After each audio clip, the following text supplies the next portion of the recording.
Well, when you take a look at Winter Park, you see obviously snow, but one thing we don't love to see is grass peeking through the snow this time of year. Our snowpack is not doing great. We have seen some improvement this week as compared to last, mainly in our northern basins for the Yampa and White, North Platte, the South Platte Basin and Upper Colorado, but lots of our basins are just well below where we should normally sit, and as a whole, it puts our statewide average at 57% of normal. A historic low snowpack. We need more moisture, but the high pressure ridges that we've been kind of under the influence of are no friend to our snowpack here in Colorado.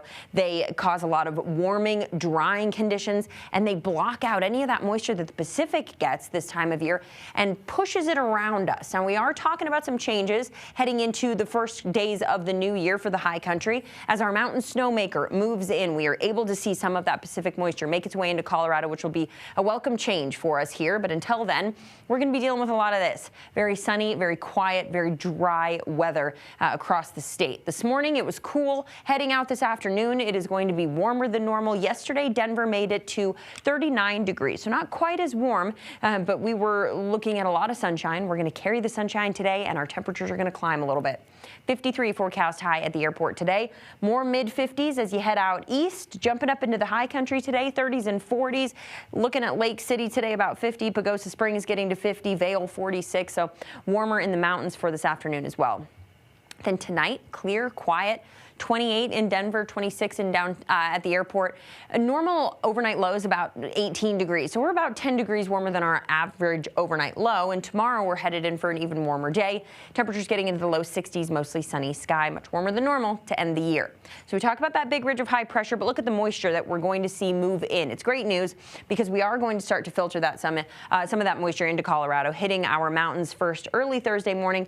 Just doesn't look like we're going to see any of that precipitation down here in the Denver area, but we'll take a closer look at Futurecast for you here. 7:20 in the morning on Thursday, on New Year's Day, seeing some of that snow falling in the high country. Rain snow mix for some folks in the mountains as those snow levels gradually drop, and then we'll continue to see that snow throughout the weekend. Snow chances, I should say, throughout the weekend in the mountains, with more potential moving in Saturday and into Sunday.